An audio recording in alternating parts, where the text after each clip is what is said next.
In early 1968, United States Marines fought the North Vietnamese Army in one of the most bitterly contested battles of the Vietnam War.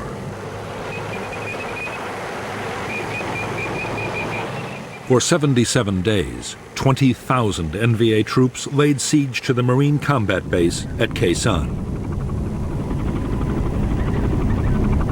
At stake was the control of the gateway to South Vietnam.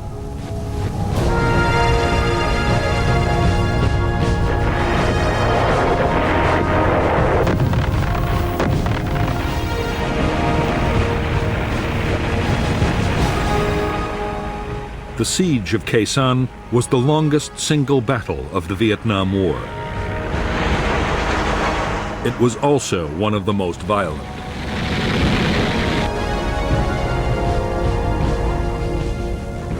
There were savage artillery duels, mass infantry assaults, and fierce hand-to-hand combat.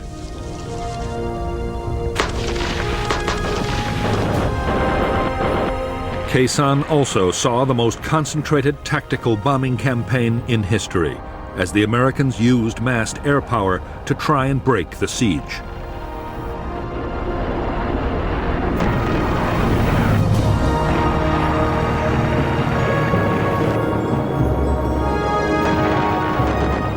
The North Vietnamese meant their attack on Khe Sanh to deliver an historic victory that would destroy the will of the United States to carry on the war. In fact, in spite of immense sacrifice, the North Vietnamese army would fail.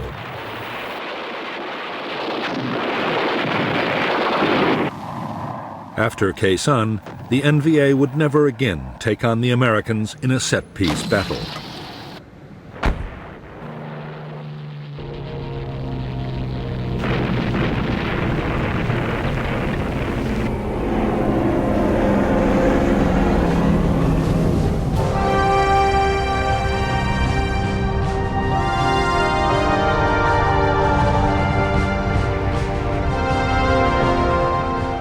In March 1965, 3,500 U.S. Marines had been the first American combat troops sent to South Vietnam.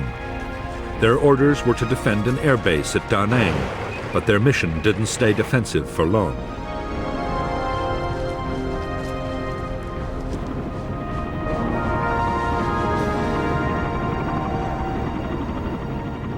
In spite of years of U.S. backing, South Vietnam was close to losing its war against communist Viet Cong guerrillas. By July 1965, Washington had decided to commit 200,000 U.S. troops to the fight, and the Marines had gone on the offensive.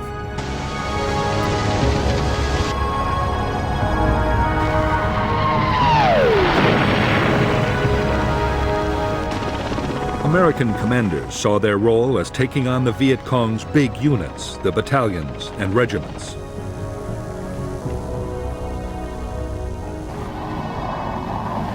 The units were well trained and had been armed with modern weapons by North Vietnam. Increasingly, the NLF's war was controlled from the north, and North Vietnam had already begun to send its own troops to fight alongside the guerrillas.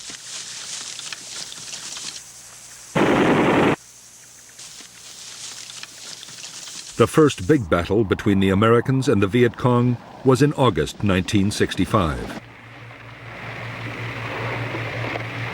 In Operation Starlight, the Marines smashed a Viet Cong regiment.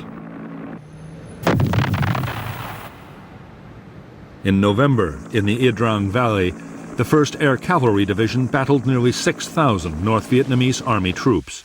According to General Westmoreland, the Americans killed more than 1,200 in a storm of heavy fire.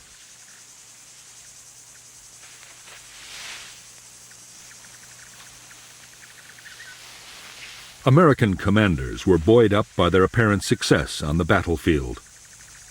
More such victories would quickly force the Viet Cong to give up their campaign. The optimism did not last long.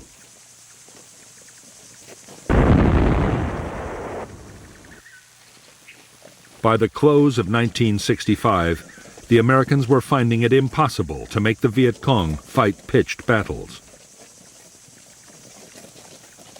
Meantime, U.S. casualties were rising fast from ambushes, booby traps, and surprise attacks.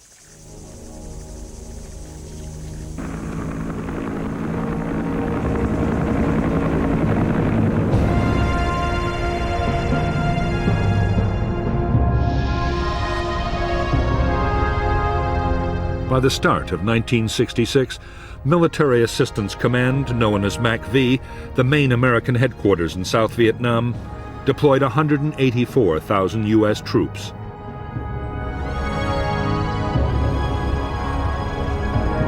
Army units were concentrated in the Saigon area, in a strip along the Central Coast, and in the Central Highlands.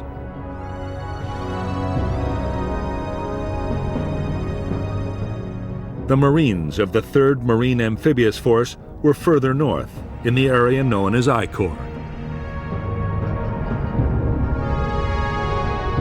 I Corps bordered the demilitarized zone separating North and South Vietnam.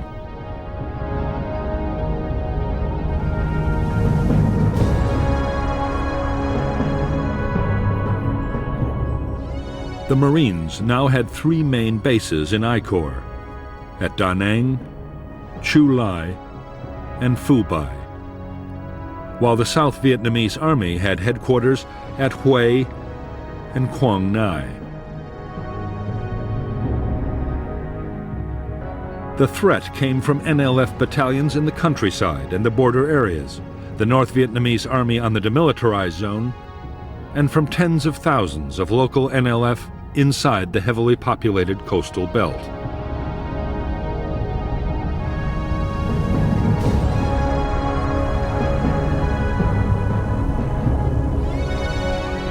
To the NLF, the coastal villages were a priceless asset. They produced vast quantities of rice which could feed the big guerrilla units in the remote interior.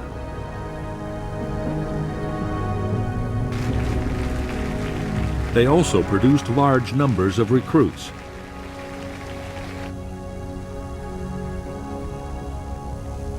Over the years, the NLF had gained control of thousands of villages. They had created their own local administration and village guerrilla forces.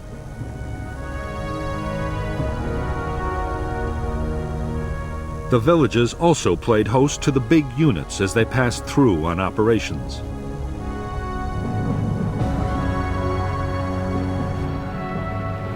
All the areas in which the American Marines had built their bases were surrounded by NLF-controlled villages.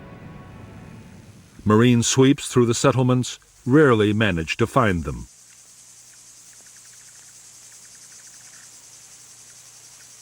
Viet Cong tactics were to pull out the main guerrilla forces and officials, leaving only snipers and booby traps behind.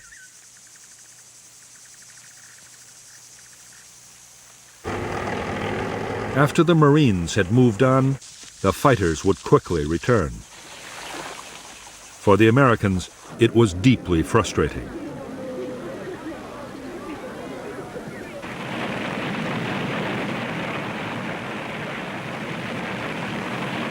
The Marines were forced to think again about how they could fight this new and unsettling kind of war.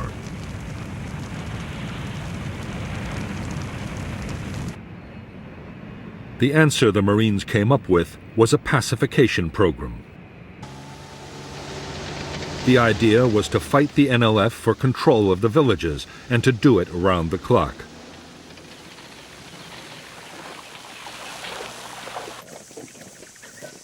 Squad and company-sized units patrolled vigorously and mounted constant ambushes.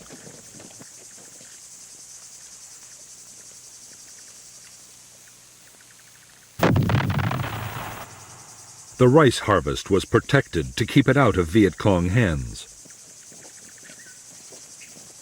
In areas that stayed hostile, whole villages were moved by force to districts already pacified.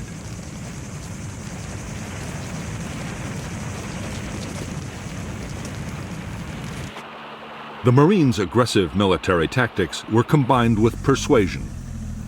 In civic action projects, widely known as the Hearts and Minds program, villagers were given medical aid and help with economic development. The Marines claimed the policy was highly successful and helped bring more than 1 million people under government control. However, in reality, it was just an illusion, and the NLF still managed to infiltrate these areas, which continued to abound with sympathizers.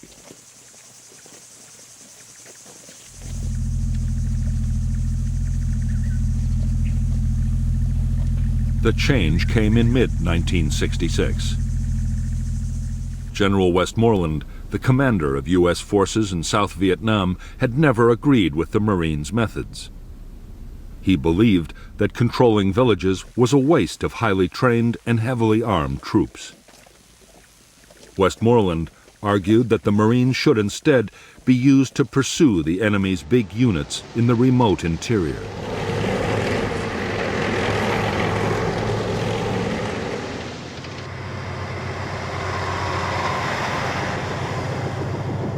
In fact, events would soon force the Marines to reduce their whole pacification effort.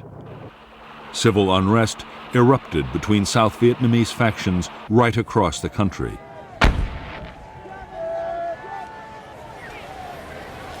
The North saw its opportunity and assembled thousands of troops poised to cross into the South.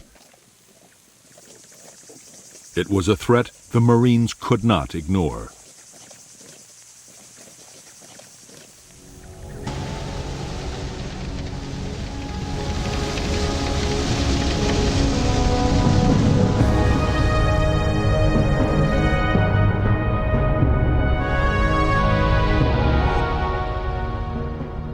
The North Vietnamese Army's 324B Division crossed the demilitarized zone in late May 1966 and encountered a Marine battalion.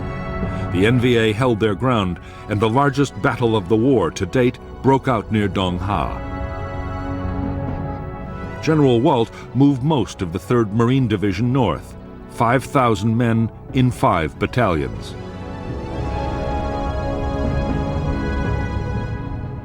In Operation Hastings, the Marines, backed by South Vietnamese Army troops, the heavy guns of U.S. warships, and the Marines' own artillery and air power, drove the NVA back over the demilitarized zone in just over 3 weeks.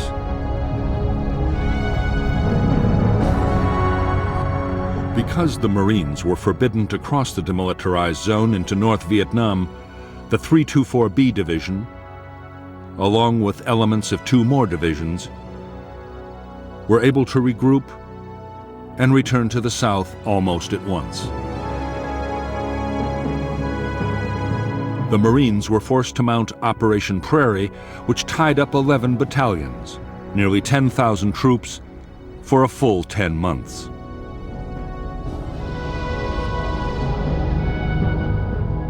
To support the operations, they and Special Forces units built a string of combat bases stretching from Jiolin in the east to Khe Sanh in the west.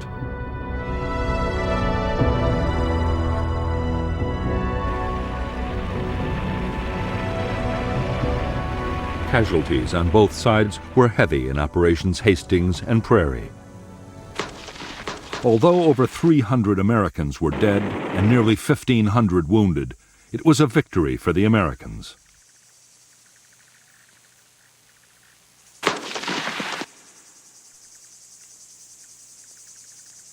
However, the NVA divisions had not been beaten.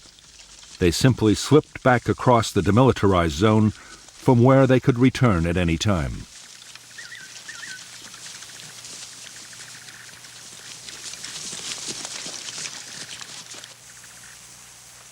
The Marines now had little choice but to keep strong forces in the area. As the Americans had expected, in the first months of 1967, North Vietnamese Army units once more began infiltrating into the south.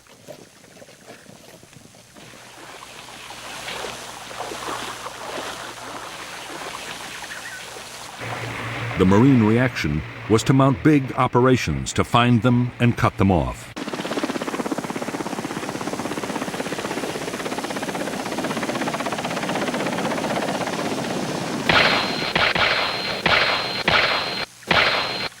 Both sides were determined to control the hilltops dominating the valley trails.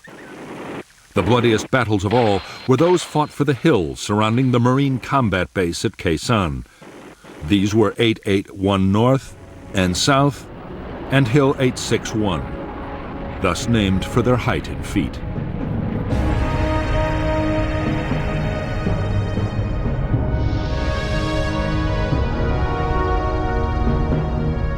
American bases below the demilitarized zone were strung out along Route 1 and Route 9.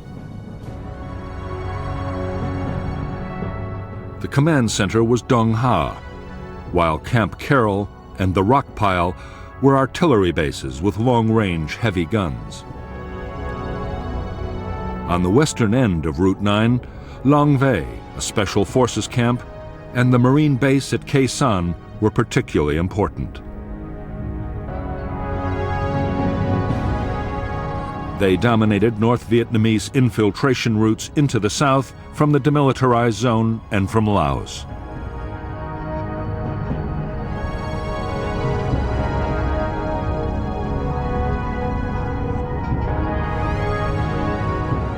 Khe Sanh Combat Base sat astride the valley of the Rao Quan River, with Dong Tri Mountain to the north and a series of smaller, numbered hills to the northwest.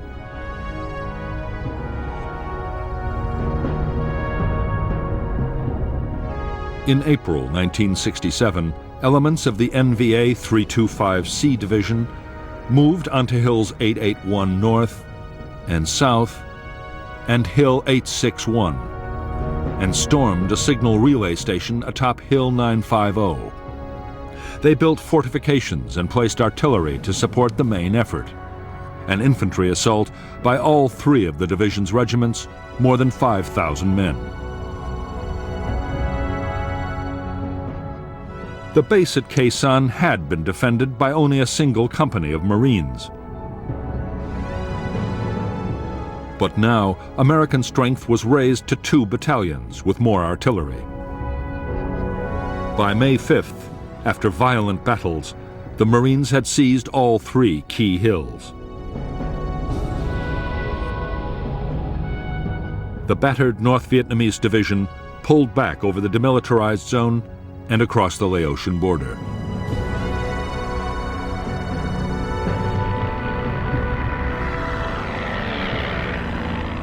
After the hill fights at Khe Sanh, the war on the demilitarized zone shifted to the eastern sector. North Vietnamese artillery, hidden inside the zone, hammered Marine bases, causing heavy casualties. 30,000 NVA troops tried to infiltrate past the American outposts.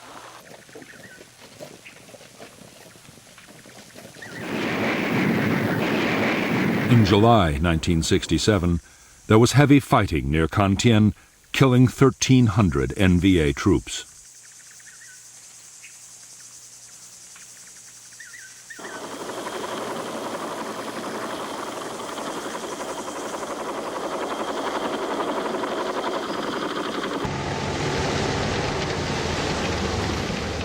During the last months of 1967, the Marines launched one operation after another to try and intercept infiltrating NVA forces. It was no easy task. The terrain was rough. There were never enough helicopters, and poor weather often shut down air operations. Meanwhile, powerful NVA units were once again massing in the hills and forests around the Khe Sanh combat base.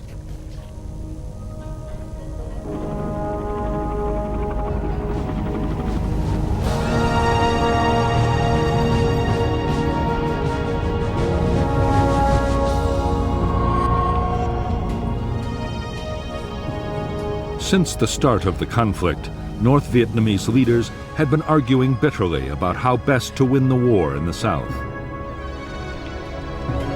The president, Ho Chi Minh, was by now aging and in poor health, but he still had enormous influence.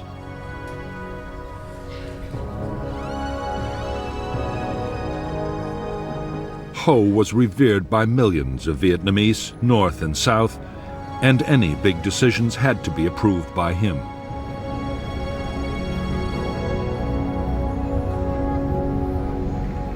For the last 2 years, Ho had supported a cautious approach to fighting the war.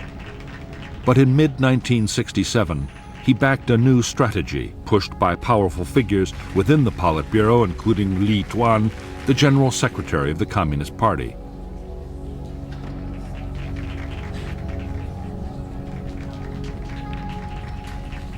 The plan was to mount an all-out offensive against the cities and towns of the South.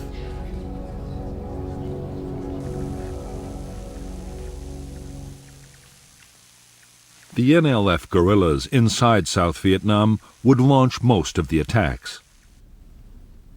But General Giap, North Vietnam's defense minister, planned to add a distinctive touch of his own. He meant to pit North Vietnamese army troops directly against the Americans at Khe Sanh in a major set-piece battle.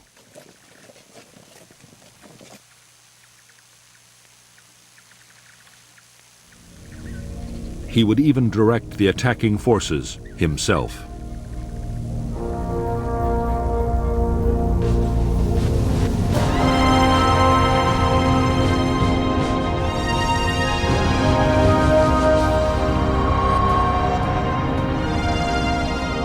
Throughout 1967, the U.S. President Lyndon Johnson had been under pressure from his military advisors to intensify the war in Vietnam.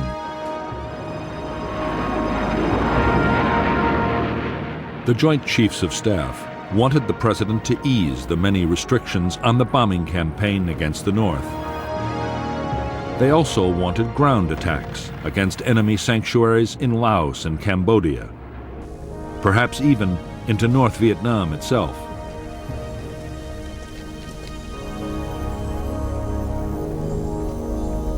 Without such measures, they could see no prospect of victory soon.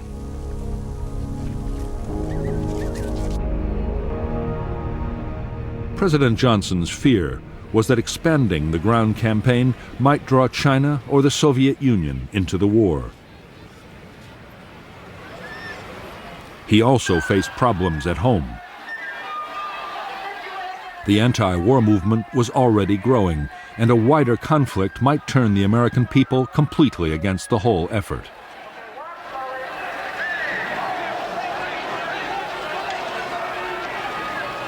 The last thing the president wanted to hear was that the communists were preparing for a major offensive. But General Westmoreland, the commander of U.S. forces in Vietnam, was warning that a large-scale attack might be on the way.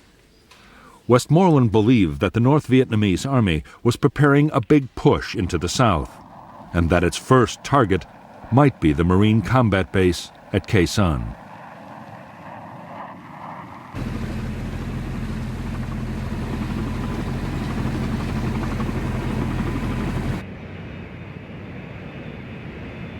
Although the president and his advisers were deeply worried by the news, Westmoreland himself was optimistic. He believed he had the forces to deal with any threat, and a massive enemy offensive might be the opportunity he'd been waiting for.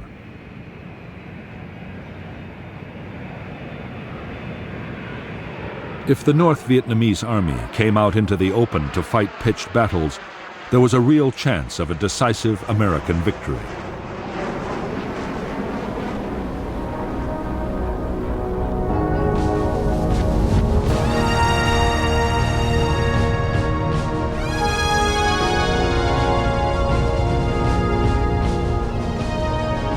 For the North Vietnamese army and its commander, General Giap, attacking the Americans at Khe Sanh promised a whole series of benefits. The buildup would draw American attention away from the southern cities, the main targets of the Tet Offensive. A successful attack would also open a clear route into South Vietnam.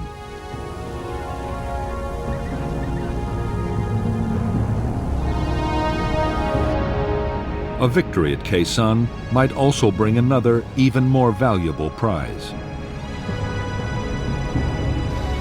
The U.S. Marines defending the base were an elite force, and crushing them might damage American morale beyond repair. In 1954, 13 years previously, General Giap had inflicted just such a defeat on French colonial forces at Dien Bien Phu.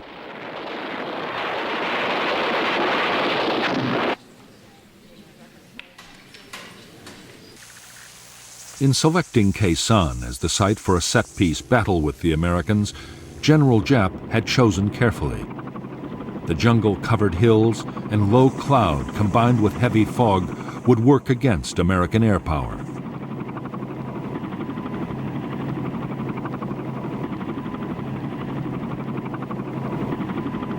And while his own troops were close to supplies and reinforcements, the Americans could be cut off from any outside help.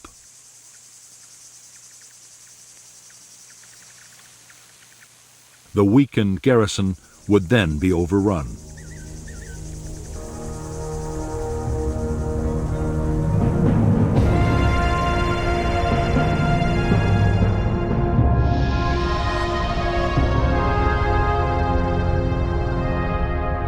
From March 1967, the Americans had succeeded in sending heavily armed convoys down Route 9 to Khe Sanh. However, in July, an attempt to get long-range artillery to the combat base was blocked by North Vietnamese ambushes.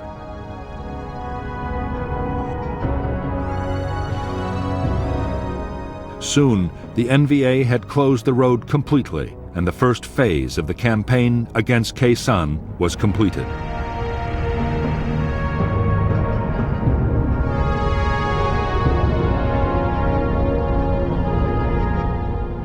The next stage in the North Vietnamese plan was to deploy infantry north and west of Khe Sanh. The units to the north would capture the hills overlooking the base and place artillery to bombard the Americans and destroy their airfield.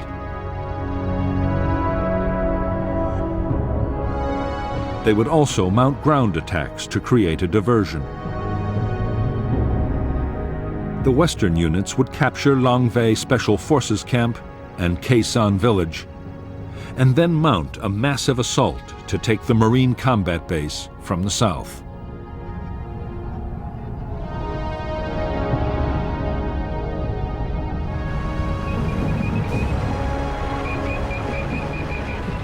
A vital ingredient of General Giap's plan was to soften up Khe Sanh and its surrounding hill outposts with massive artillery bombardments. It was vital to prevent American aircraft from finding and destroying the guns, mortars, and rocket batteries before the attack.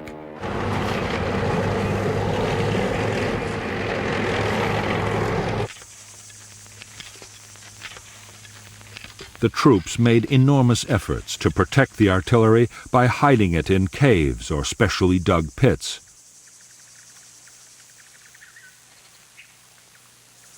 They sighted huge numbers of anti-aircraft guns to drive away inquisitive reconnaissance planes, while everything was hidden by elaborate camouflage.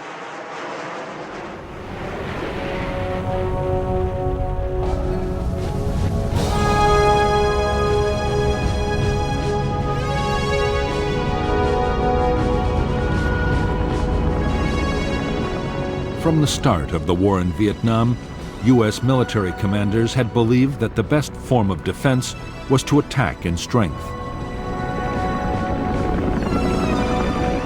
When reconnaissance detected a large enemy force, U.S. troops would be helicoptered in to surround and destroy it. Although they often flew straight into an ambush, in the main the strategy worked.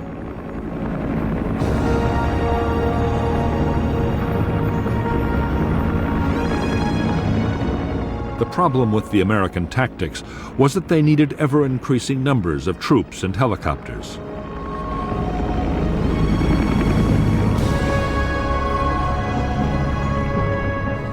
In Washington, Robert McNamara, the Secretary of Defense, worried that the constant demand for more men would eventually destroy public support for the war. Throughout 1967, McNamara had pushed for a strategy that would reduce the need for manpower. One proposal in particular McNamara adopted enthusiastically.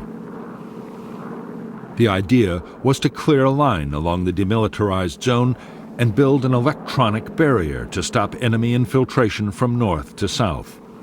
The plan, called the Strong Point Obstacle System, was expected to cost $1 billion. To U.S. troops on the ground, it made no sense. They christened it McNamara's Line.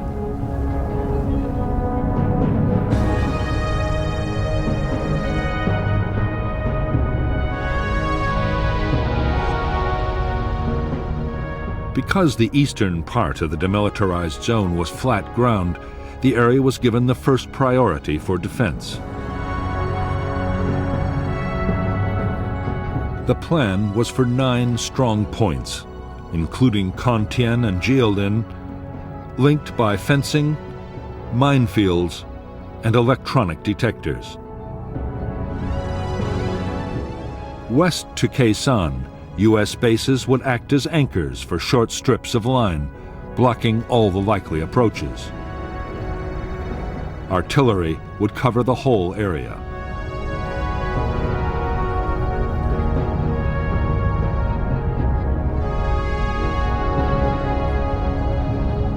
By the end of 1967, the eastern part of the Strong Point Obstacle System was almost complete.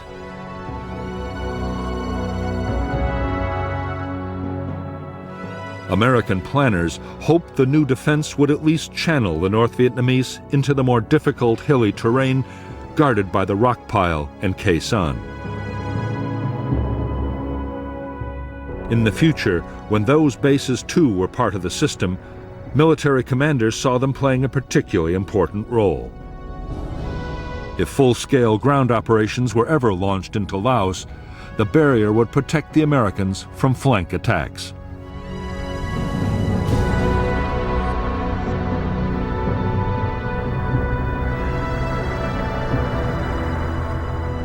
The Strong Point Obstacle System was deeply unwelcome to U.S. commanders in the area. Building just the eastern part imposed a heavy burden on the Marines. The line was soaking up vast amounts of material and manpower, restricting offensive operations. Worst of all, the construction work and the transport supplying it were sitting targets for North Vietnamese gunners.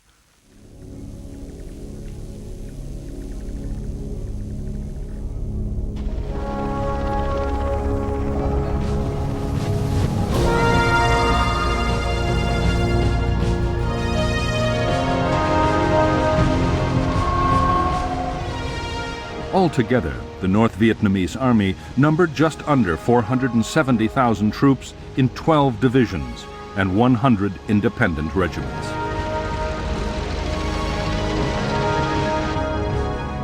There was also a small navy for coastal patrol and an air force to defend against American bombing raids, together with an air defense missile force.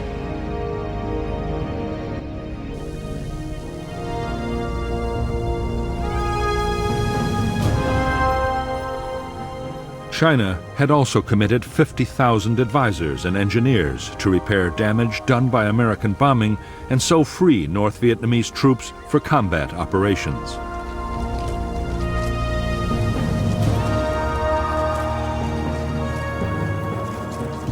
By now, the NVA had taken over all military activity in the northernmost parts of South Vietnam, and 102,000 NVA troops were available to fight in the south. All the same, the planned Tet Offensive was not meant to depend heavily on the Northern Army. The southern guerrillas, the Viet Cong, would do most of the fighting, and just over a quarter of NVA units in the south were to be committed to Tet. The rest would either be held back as a reserve or thrown into the battle against the Americans at Khe Sanh.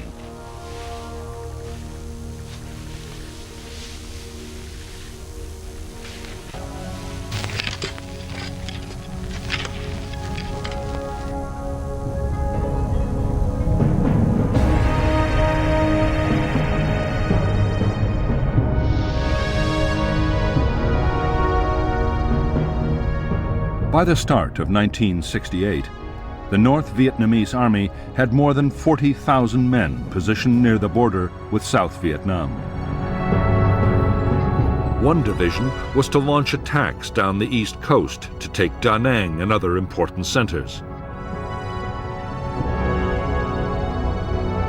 4 divisions and 2 regiments were massed for the assault on Khe Sanh and for follow-up operations to seize the northern provinces.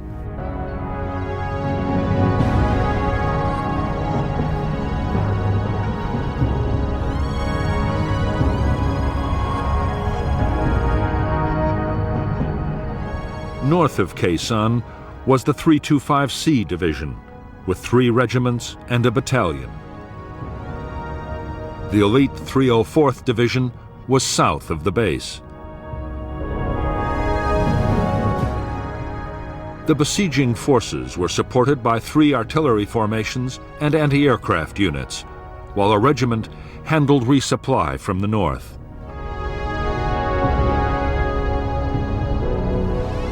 Further east, another division was placed to threaten the American artillery base at the rock pile, to keep Route 9 cut, and to act as reinforcements.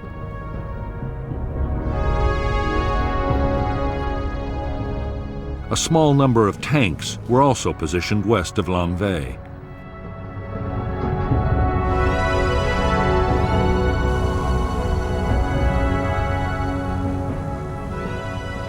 If the battle for Khe Sanh was to end in victory, General Giap and his planners knew that an uninterrupted flow of supplies would be the key. The experience in 1954 of fighting the French at Dien Bien Phu had taught him the value of ensuring continuous supply long before the final storming of the enemy base. He was determined to repeat his achievement at Khe Sanh.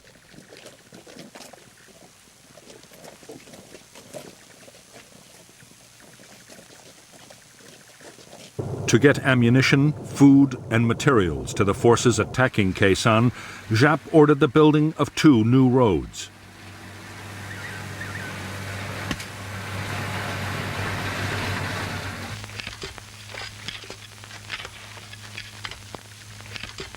They were soon detected by the Americans, who named them the Santa Fe Trail. U.S. fighter bombers made furious attacks, but the roads were impossible to destroy or even damage seriously.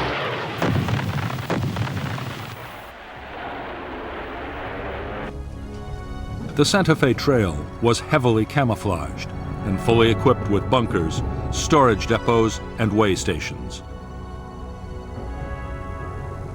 The roads were protected by heavy anti-aircraft cover. Already, supplies have been built up near Khe Sanh for between 60 and 90 days of sustained combat.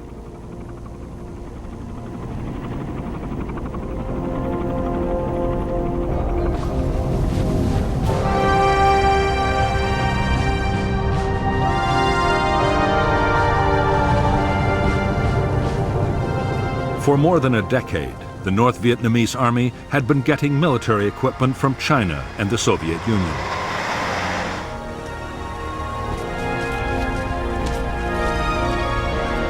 The best NVA divisions were extremely well armed. The rugged and effective AK-47 assault rifle was perfect for the harsh battlefield conditions of Vietnam.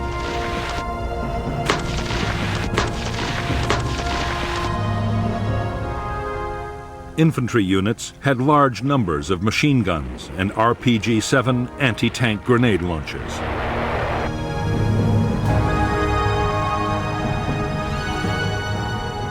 The main defense against American air power for the troops around Khe Sanh was the Soviet K-38 heavy machine gun. Near special installations, the NVA anti-aircraft units were armed with 37mm anti-aircraft cannons, a menace even to the fastest American jets.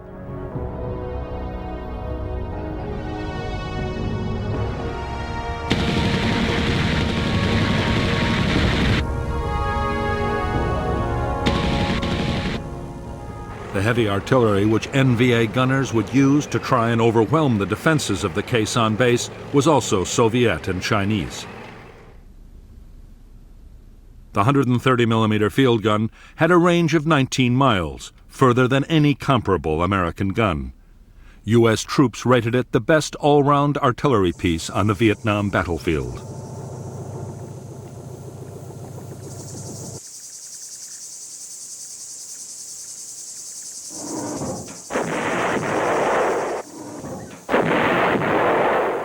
The guns would be reinforced by huge numbers of rockets and heavy mortars.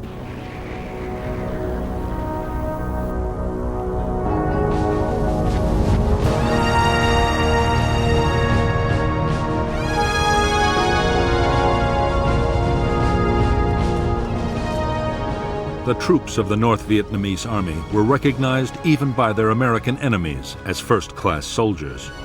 They were extremely well-trained and disciplined.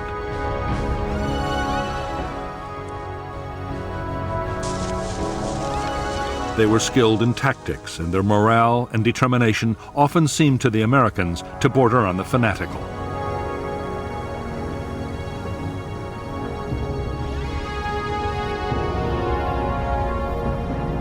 In fact, during 1967, as losses soared, North Vietnamese Army morale had slumped badly. Desertion threatened to become a real problem. The grueling trek from home bases to distant Khe Sanh had also taken its toll.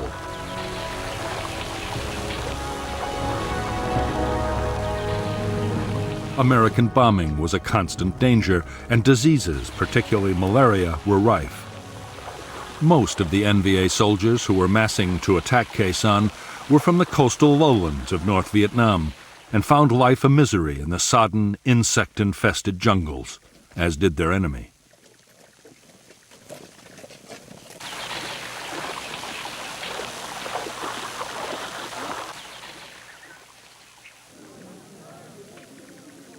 In preparation for the Khe Sanh battle, NVA commanders went to enormous lengths to restore their troops' morale.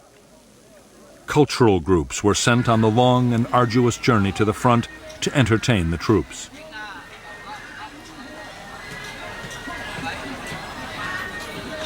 The message was simple and was reinforced at every opportunity by political officers. The coming campaign would deliver the victory they had hoped for so many years.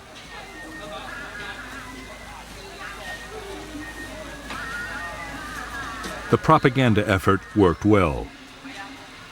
In the final weeks before the offensive, desertions from the North Vietnamese Army fell dramatically.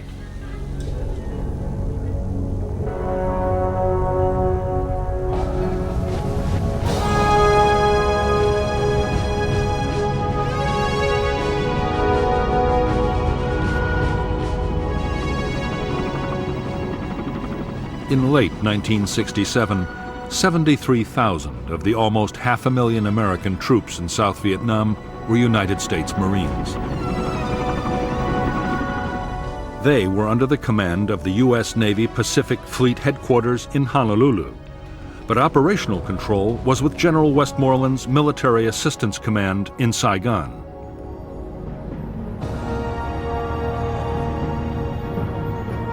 From the start, the independent status of the Marines had led to friction. Often they were accused by the Army and the Air Force of fighting their own private war.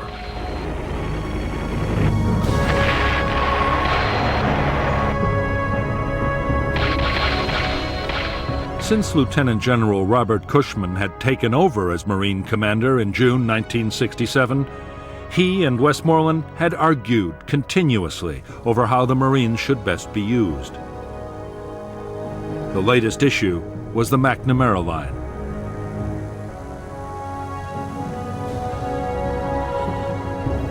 The idea was strongly opposed by the Marines, but Westmoreland had become a strong supporter.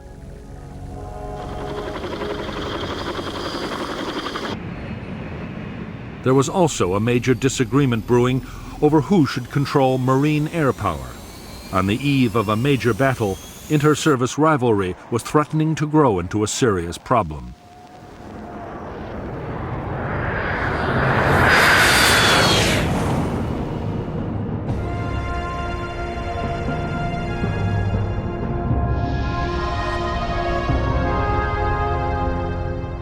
American units in I Corps were commanded by the 3rd Marine Amphibious Force with its headquarters at Da Nang. The force controlled the 1st and 3rd Marine Divisions and elements of the 5th, along with the 23rd Army Division, 2 Army brigades, and a squadron of armored cavalry. The South Vietnamese Army deployed 2 divisions and an infantry regiment in I Corps, and there was also a brigade of Korean Marines.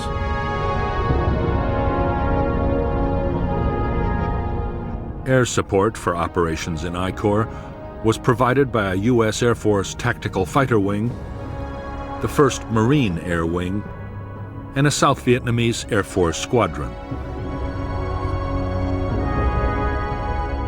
U.S. Navy aircraft were stationed on the carriers of Task Force 77, while 3 wings of B-52 bombers were also on call from Thailand and Guam in the Pacific Ocean. Air supply was carried out by Marine and Air Force transport and helicopter squadrons.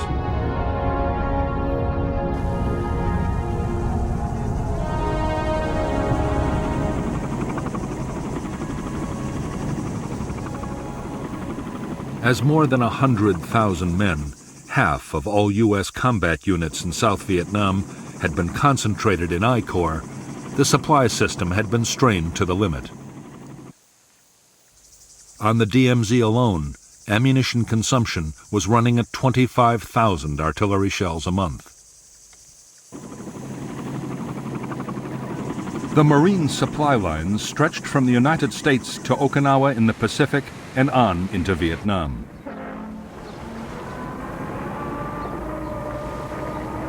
The U.S. forces required 21,000 tons of food, ammunition, fuel, and general supplies daily. As a result, there was a constant stream of ships and air freight into Da Nang.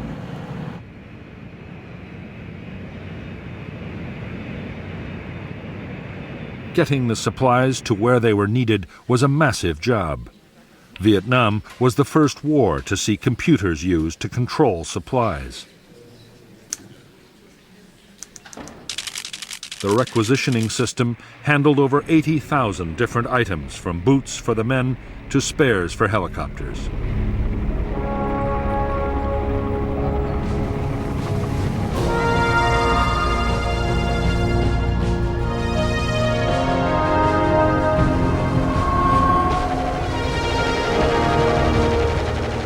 Just like their North Vietnamese enemies, the Marine infantry would depend in the coming battles on supporting firepower. They had large numbers of medium and heavy mortars.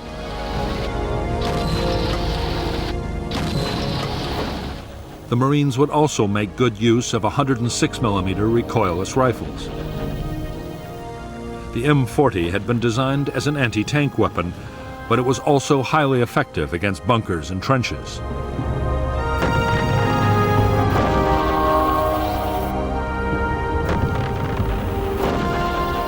Marine bases always had their own standard 105mm artillery pieces. The guns had a range of 7 miles. Some bases, including Khe Sanh, also had powerful 155mm howitzers. They could lob a heavy shell over 9 miles at a rate of 4 rounds a minute. The base could also call in supporting fire from the Army's huge 175mm self-propelled guns. These weapons could fire a 170-pound shell 23 miles, just enough to reach the Khe Sanh area from the rock pile or Camp Carroll.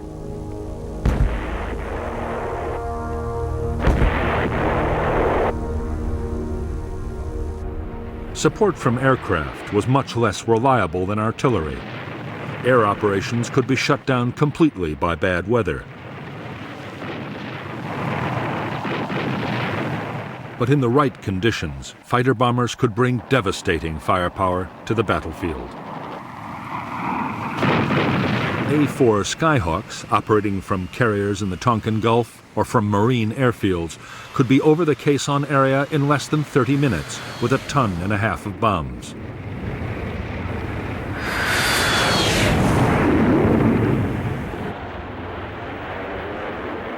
Navy, Marine, and Air Force Phantoms were also on call.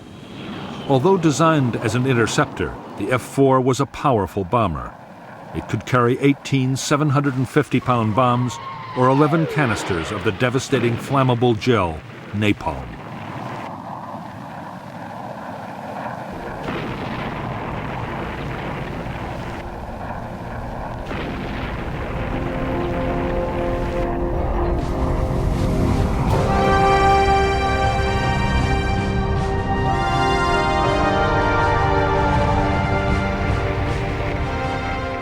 As an elite formation which could attract recruits of the highest quality, the United States Marines had for years been an all-volunteer force.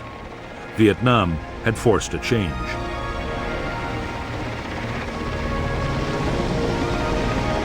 Restricting tours of duty to 13 months and the steady accumulation of casualties meant the Marine Corps had to take in draftees.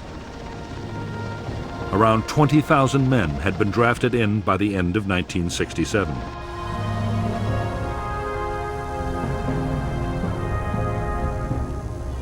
Basic training had been cut too, down from 12 to 8 weeks. There was also a severe shortage of skilled personnel, particularly helicopter pilots.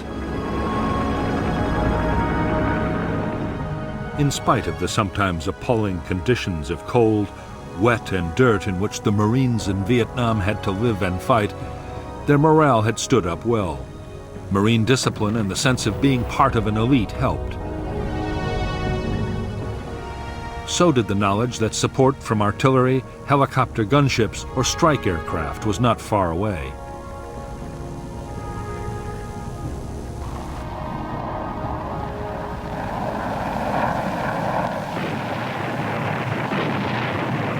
But nothing helped the morale of the men as much as the superb medical evacuation and treatment system. After emergency treatment by a medic on the spot, a wounded man could expect to be picked up by medevac helicopter in less than half an hour.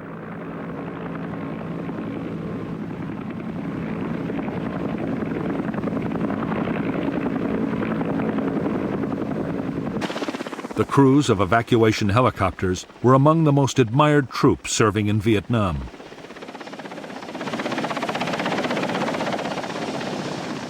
The pilots would go to extraordinary lengths to get wounded men away, even under heavy fire.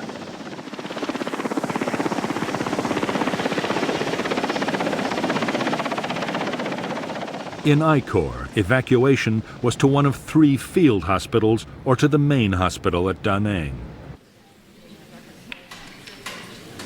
There were also 2 fully equipped Navy hospital ships, each with more than 500 beds.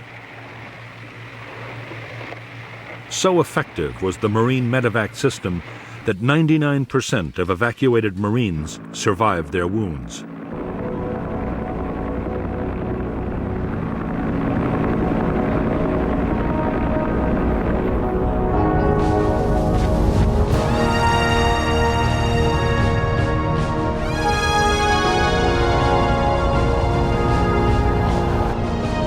As evidence had mounted that the North Vietnamese were going to attack Khe Sanh, the Americans took a quick decision to reinforce the base.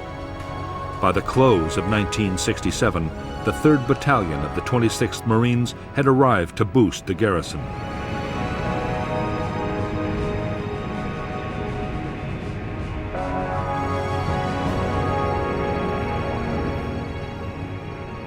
New bunkers, quarters, and perimeter defenses had to be built fast. Building materials that were meant for the McNamara Line were quickly diverted to Khe Sanh. Only days after the new Marine unit had arrived at Khe Sanh, it launched a major search and destroy operation towards the border with Laos. The Marines discovered North Vietnamese weapons caches and fresh trails. but not a single enemy soldier opened fire.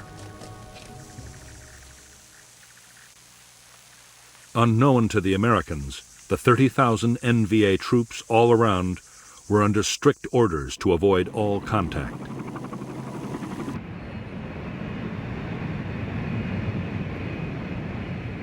Christmas 1967 came and went on the demilitarized zone, but the North Vietnamese stayed uncannily quiet. However, there were signs of intense NVA reconnaissance around Khe Sanh.